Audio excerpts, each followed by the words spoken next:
great day. So welcome to the module. And this one is called Girl, It's Time to Heal. And so the reason I called this Girl, It's Time to Heal is because that's what I had to tell myself. I at one point just kept repeating the same exact cycle over and over again, especially when it came to dating, where I kept meeting the same exact men over and over again. And what I had to realize is I was the one choosing these men. I could have chose differently, but I didn't. And the reason is because I needed to do some healing. I needed to look into some childhood trauma, look into the pain I went through in that marriage and break those cycles and look at my past dating cycles before that. And so doing that inner work helped me to get onto that other side of peace and happiness. And so what I want you to first do is either get out a piece of paper, start a voice memo, whatever you need to do, but start sharing your story of what you went through from the beginning to the end, just so you can get it all out. Because that's what I had to first do, share my story. And with me sharing my story, it allowed me to shift my mindset and no longer see myself as a victim. No longer see myself as this down and out woman who went through some things and who can never recover from what she went through.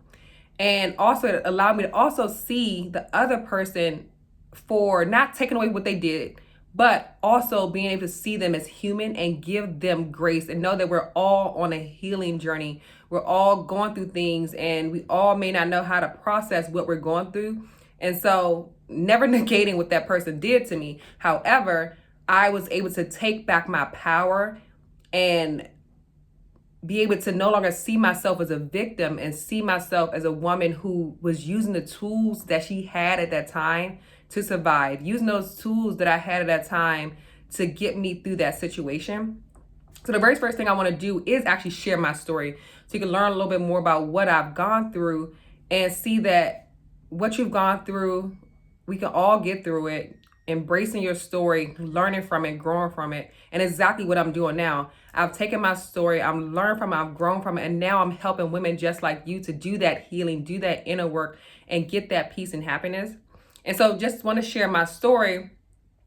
My story dates back to probably 2012, and I won't go into the long full out story that I told my therapist, but the story started where I met a gentleman and everything kind of moved very, very fast. And with it moving fast, it led to very toxic things very early on and things I kind of ignored because I thought he was so amazing. And with that being said, I found myself getting married super fast, having a child a couple of years later, and all during this time, a lot of abuse, a lot of verbal, mental, physical, like all the above was going on.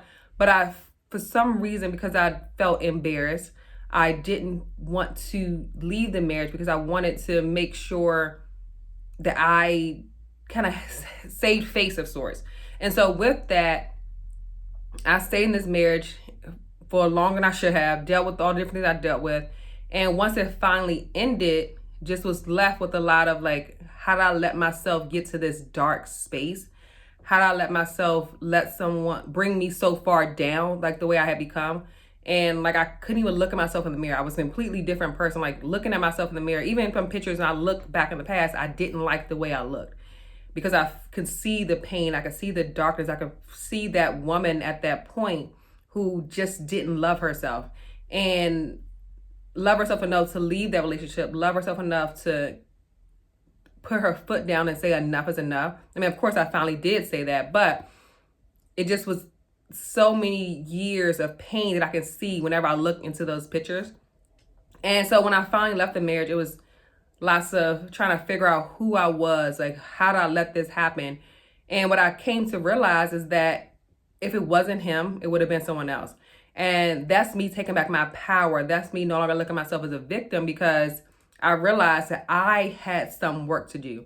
I had to look at the inner child who was longing for love, who was looking for love, and I was looking for love in the wrong space and wrong people. And this man showed me so much love and so much admiration in the beginning, or love bombing as we call it, that I clung to that. And when I met him, I knew this was the one. And because of that, I stuck around longer than I should have. I accepted things I shouldn't have. I did not set boundaries. I was a people pleaser.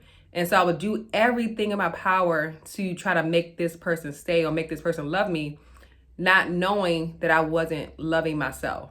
And so once I started doing that healing, I realized that taking back my power meant me loving myself again, with me setting those boundaries, meant me no longer being that people pleaser that I had become.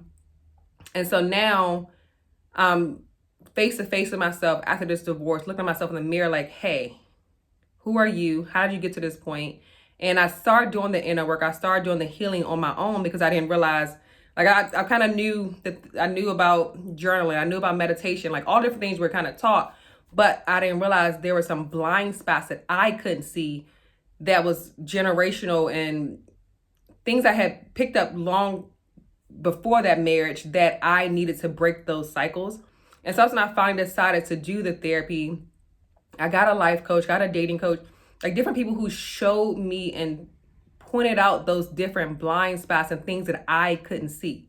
And so I'm all for investing in personal development, life coaches, therapists, because it allows that outside opinion, outside of your family, outside of your friends who know you, but be able to look inside your life, be able to show you those blind spots and help you to do that healing.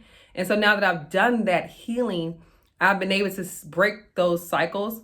So the very first thing I want you to do, as I mentioned before, is just write out your stories, like a pattern of like from childhood to however old you are now. Don't have to be too detailed, but just kind of see those cycles or different patterns when it comes to different things you may have gone through. Like maybe you didn't get the love that you wanted from your parents, so now you're seeking out that love later on in life from a man, or whatever those cycles are. Just kind of look deep into your life and see those different patterns and different cycles and what may need to be healed or released and help you to get onto that other side of peace and happiness so that you can now break those cycles for you, your kids, yourself, your future generations. Like this work isn't just for you. It is for you to do your healing, but it's not just for you. Like the ripple effect of you doing this work is beyond you. So you doing this work will now heal your inner world.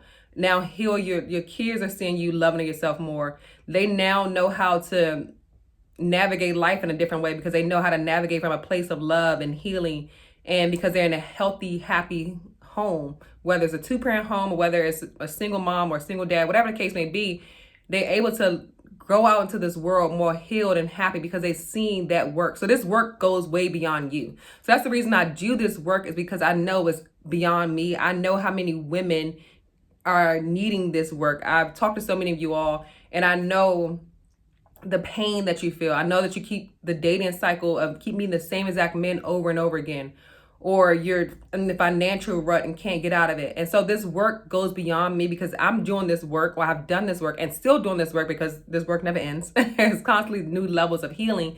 But with that, continue to keep doing that work because that work is now helping you, helping your kids, helping your future generations by doing this work. And so the very first thing about you writing out your story is you beginning to embrace your journey. You may have gone through some things that may have broken you, that may have hurt you deeply, that may have caused depression, that may have caused many different things. But guess what? It's your story. You can learn from it. You can grow from it. You can heal from it and get onto that other side of peace and happiness. Like we can't change what has happened to us, but what we can do is take what has happened to us, heal from it, grow from it, learn from it. Take that so that the future generation doesn't have to go through those same exact traumas and stresses and things you've gone through. So you went through it because life is all about learning and journeys and different things we go through. But now that you've experienced it, no longer experience it again. We don't want to go through those things again. Let's break those cycles now. So write out your journey. Embracing your journey will help you to start doing that healing and look deeper into yourself so we can break those cycles so we no longer have to go through those things again. And then with that, we will start being able to take back our power. We've given our power to so many people for so long. Especially, I can't speak for every single person, but I know that for me, I've given my power to people by trying to be a people pleaser, by wanting people to stay in my life so I would go above and beyond, even though they may have treated me badly or were inconsistent or just didn't treat me good. And it felt bad, but the more they treated me bad, which was crazy, I would do more to make them want me more. But in the end, it always backfired, because if they didn't want me, they didn't want me. Me doing more was not going to make them want me even more. So by taking back your power, you're now pouring back into yourself. If you're a people pleaser like I once was, now being able to set those boundaries and say, I'm going to pour into myself. This is my healing time. This is my isolation time to start doing that work, looking at myself, doing that inner work to start truly healing myself. I don't like the woman that I have been in the past. Now I want to heal that woman, look into my inner child, the things I've gone through, hug on that inner child, hug on that younger me, hug on that younger LeaAda, and tell her how much I love her. And now go into the present and be able to do that inner work from the space of not just the triggers and the anger and the resentment and the bitterness. We're now healing and looking at the world from a loved and healed space. And once you start taking back your power, the next step is to love yourself again. So often being married, being in relationships, having kids, going to work, going to school, all those different things we do in life, we forget about ourselves. And we get to that space of just living life and doing for others, but forget to go look in the mirror and say, I love you. And actually, that's something you can do. Go look in the mirror and tell yourself, I love you. And when I first did that, I didn't realize how powerful that was, because I had never told myself I love you. And we're going to get to the point where you say this and you truly mean it, where we're embracing what we've gone through, gotten back our power, and now we can love ourselves again.